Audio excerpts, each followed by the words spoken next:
during the presentation, I'll give a little bit on the background, just setting the context of the coalition within the UN Food System Summit, and then we would move into what is the Food is Never Waste Coalition, and from there moving to within the context of food waste, food loss and waste within MENA and the opportunities that it provides, particularly for the researchers in the region.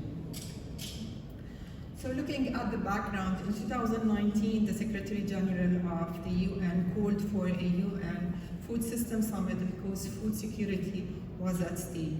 So it was envisioned to be more of a solution summit and the people summit.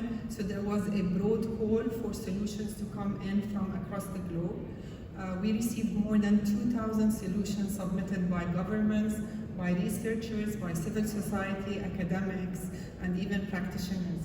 And simultaneously, as the preparations for the summit took place over 18 months, there were 148 national dialogues that took place.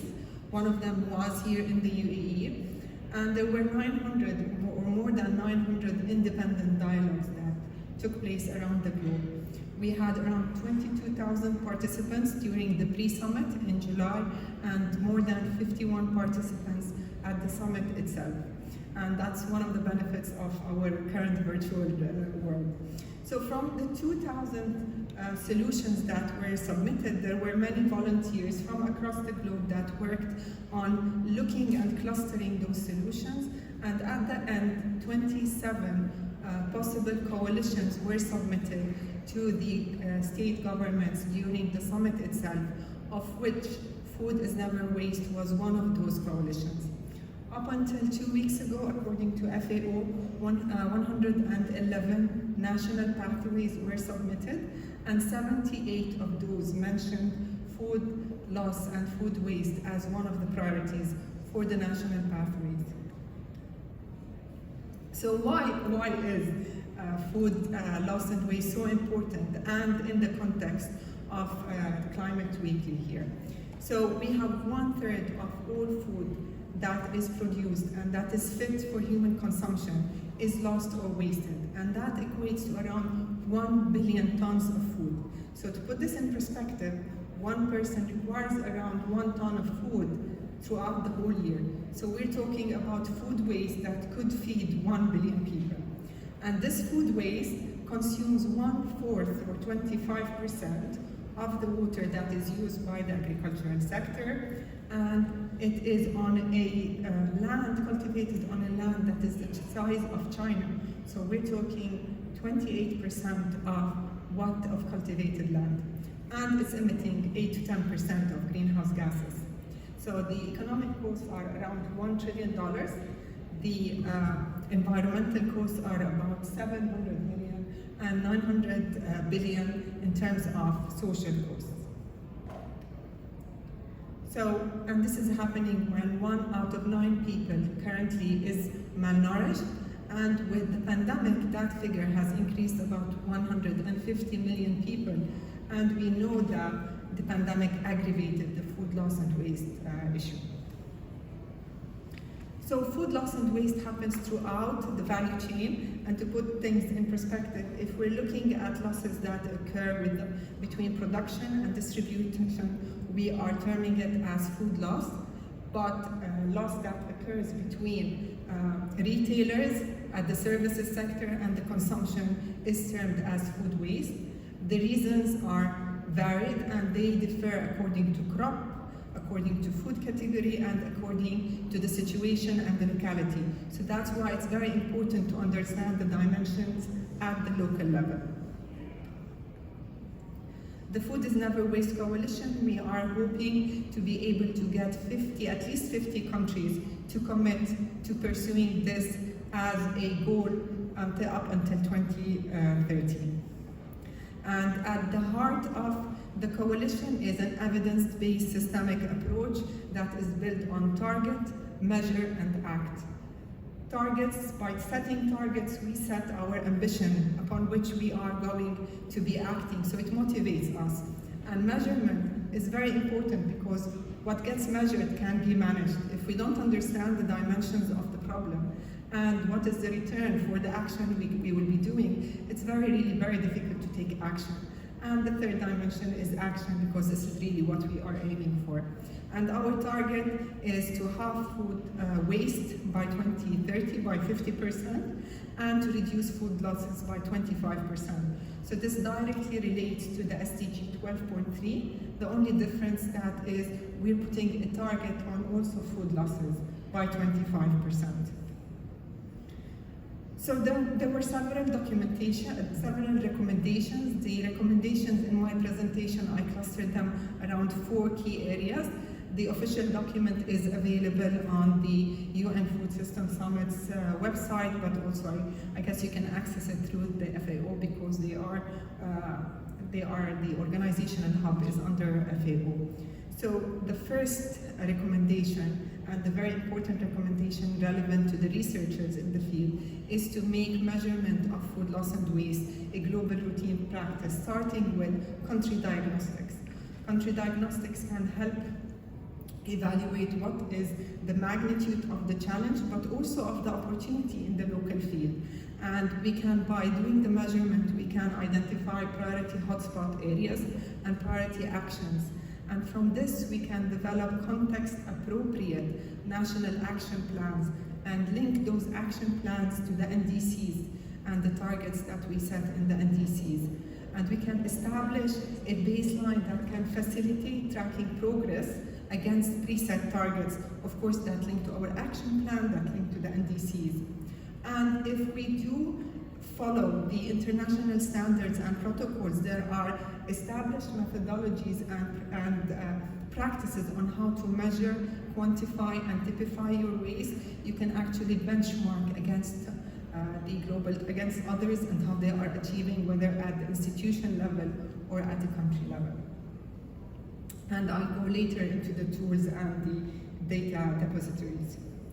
The second set of recommendation is building and strengthening collaboration throughout the food system. So if we're talking, we want a system change, we have to involve all the actors, we have to look at all of the elements.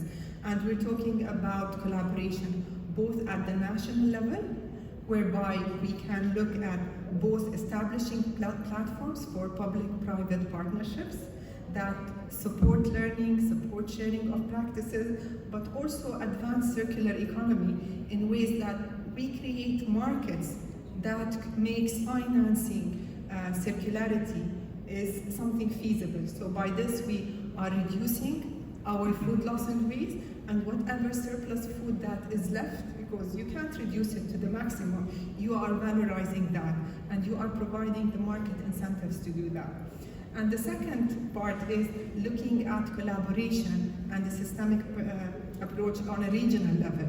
Because if we're talking about circularity and reducing losses and reducing waste, you have to consider that you have to adopt a landscape approach. So sometimes you need to plan on a regional basis in terms of what would be the best approach to regenerate nature and at the same time reduce losses and waste. The third set of recommendations concerns the enabling environment. So what is the environment that is required to advance reduction of food loss and waste? So we have the investment, financing, and funding environment in terms of de-risking such investments and incentivizing such investments. And this needs really to happen early on in the process. The same is with the policy framework. We need supportive policy and regulatory frameworks. We require them at the national level, at the regional level, and at the global level. And then we need awareness. And together with awareness, we need to establish a skill set within countries to be able to set targets, to be able to measure, to interpret the measurement that's coming out and transfer that into action. And our final objective is really to create new social norms where food loss and waste, whether it is at the consumer level, whether it's at the retail level or the hospitality sector, is unacceptable anymore. So the fourth cluster of recommendation, which is at the heart of, I believe, what the UN food system was about, is creating more sustainable yet more resilient food systems. And within those food systems, food loss and waste need to be minimized because of the different benefits. This creates benefits at the environmental level, it creates benefits at the social level, and it creates benefit at the economic level. So we're conserving, we're protecting natural resources, we're contributing to reducing climate change, so the effects of future climatic disasters on food is diminished. Social benefits in terms of improving food security and for the growing population, but also the reduction can feed people that are already hungry today without really expanding the agricultural production. And economic benefits in terms of increasing efficiency and what that does in terms of avoiding unnecessary costs and generating new revenue. So if we look at food waste and loss in the Middle East and North Africa region. So the first thing is supporting data for the SDGs in terms of research. This graph is from a recent report by ESCWA, and what it shows is really how much data is lacking in terms of data measurement supporting the SDGs. So if we go to climate change, SDG 13, that's the SDG with the least data. We have 63% of the data that is needed for us to be able just to report against the SDG that is not available. There's not one shred of data on that. If we look at SDG 12, which is the one where the target 12.3 is set, that also doesn't have much data. If we're looking at data depositories, the main 3 data depositories related to food loss and waste. One is the Food Loss Index, which FAO is a custodian of. The other is the Food Waste Index that falls under UNEP. And the third is the Food Waste Atlas, which is managed by WRI and RAB. The data on the Middle East and North Africa is very limited. And when there is data, it is sporadic, it's not regularly updated. And sometimes, of course, for these 3 databases, you really need to follow the international protocols and standards and the methodology for measurement to be able to upload data there. So for the UNEP issues a report every once in a while under the Food Waste Index. And the last report they issued a few months ago was on West Asia and North Africa. And if we look at that report, other than Saudi Arabia, which is, I think, circulated there, this was the only data set with high confidence levels because they actually did some mapping.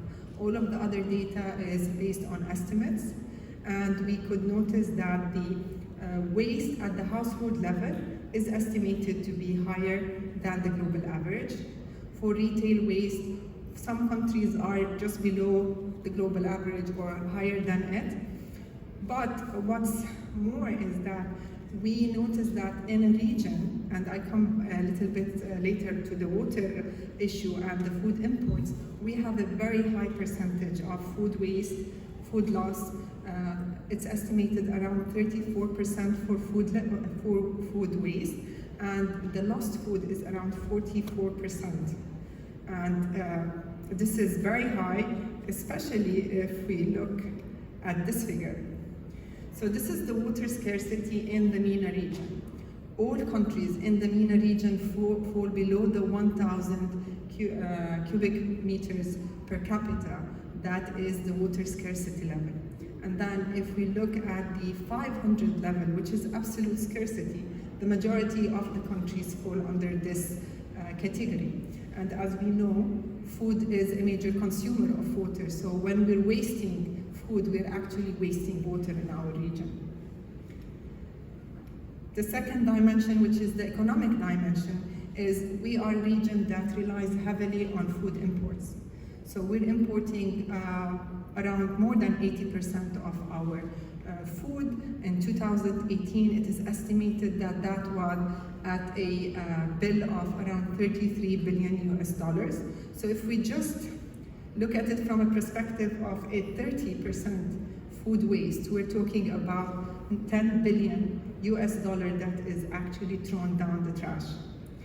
So with this, I end my presentation with a quote that I have a lot of researchers here in the field, that this is really an area that requires research, and for you to look at the international standards and methodologies to make sure that the research that is being generated by the region goes into the global depositories, and that you can utilize the tools that are available already to quantify that in terms of greenhouse gas emissions, water scarcity, and for policy recommendations. Thank you.